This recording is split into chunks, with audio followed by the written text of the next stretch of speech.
ከትውውቃችሁ ጀምሮ ምን አይነት ባልስ ነው፣ ምን አይነት አባትስ ነው ለልጆቹ የሚለውን ጥቂት ብናነሳ።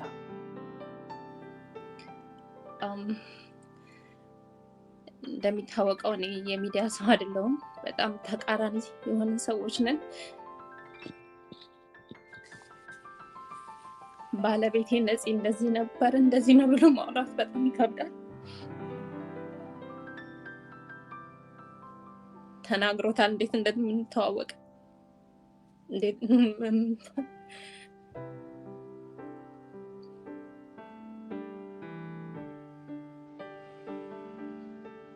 አይዞሽ ይገባኛል ስሜትሽ። የኔ ህይወቴ ነበር፣ ጓደኛዬ ነበር።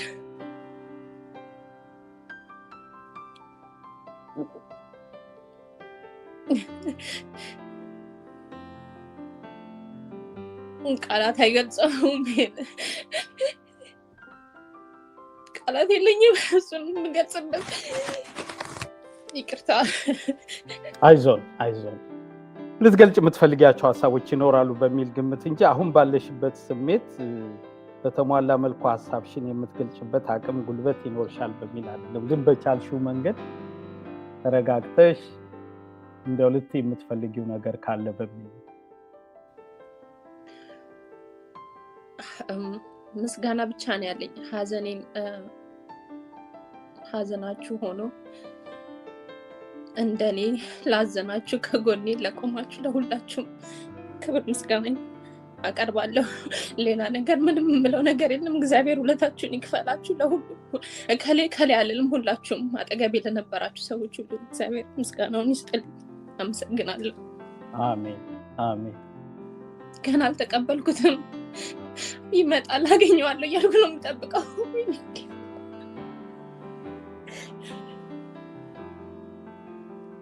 በስነ ስርዓት አልተሰናበትኩትም። ብቻዬን አላገኘሁትም።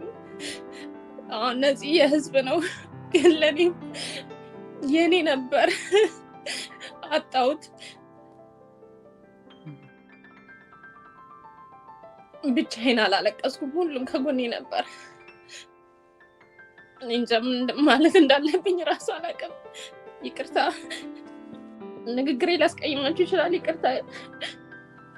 አይ ብዙ ሰው ይረዳል ብዬ አስባለሁ። በዚህ አይነት ትኩስ ሀዘን ውስጥ ሆነሽ ነው እንዲያው ስሜትሽንም እንድታጋሪ የተለያዩ ጥያቄዎች የሚነሱ ስለነበር እንደ ቤተሰብም እንደ ወዳጅም በሚል ነው ቆይታ እንዲኖረን እንጂ ከዚህ ስሜት መውጣት እንደማይቻል በዚህ አጭር ጊዜ ውስጥ እረዳለሁ። አላማ ነበረን ሁለታችንም ልጆቹ እስኪያድጉ ድረስ ትምህርታቸውን እዚህ ሀገር ሆነው እንዲከታተሉ፣ ትምህርታቸውን በጥሩ ሁኔታ ከተከታተሉ ማንኛውም ዓለም ላይ ሆነው ይሰራሉ የሚል እምነት ነበረን ሁለታችንም። ለዛ ነው እኔ ልጆቹን እዚህ ብሆንም ግን በየደቂቃው ትንንሽ ነገሮችን እንኳን ከሱ ጋር ነበር የምማከረው። በእነሱ ጉዳይ ራሳቸውን አመማቸው፣ ልውሰዳቸው ሐኪም ቤት አልውሰዳቸው፣ ይሄ ጥያቄ ራሱ ከሱ ጋር ነበር የምማከረው። ብቻዬን እዚህ በአካል ሆኜ ባሳደጋቸውም አንድ ላይ ነበርን። ሳንወያይ ምንም ነገር አድርገን አናውቅም። ይሄን ያጣሁት ባለቤቴን ያጣሁት የልጆቼን አባት። ሁሉም ወዳጆቹም አድናቂዎችም የተለያየ ሰውም የተለያየ ነገር ቢል ከሱ ካላቸው ፍቅር ነው። ማንንም አልቀየምም። እንደዚህ ያላችሁ ብዬ ማንንም አልወቅስም። አመሰግናለሁ ካላችሁ ፍቅርና ለሱ ካላችሁ ክብር የተነሳ ነው። ማንም የተለያየ ነገር ቢል እና ምለምነው ልጆቼን በሰላም ላሳድግ።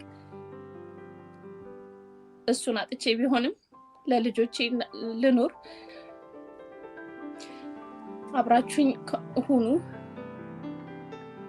አመሰግናለሁ። I want to say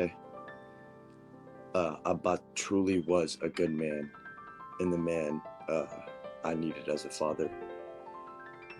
I want to say he was a great husband. He was always there when I needed him.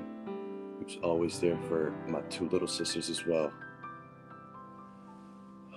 he was the man I needed to grow up to be the man I am today.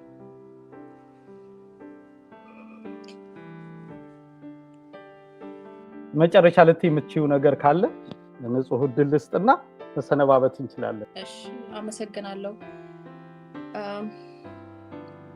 በቃ ሐዘናችሁ ሆኖ ስላጽናናችሁኝ አመሰግናለሁ እና ባካችሁ የባለቤቴን የነጻነትን ስም አናጥፋው፣ ነፍሱን እናሳርፋት፣ ይብቃ። አመሰግናለሁ።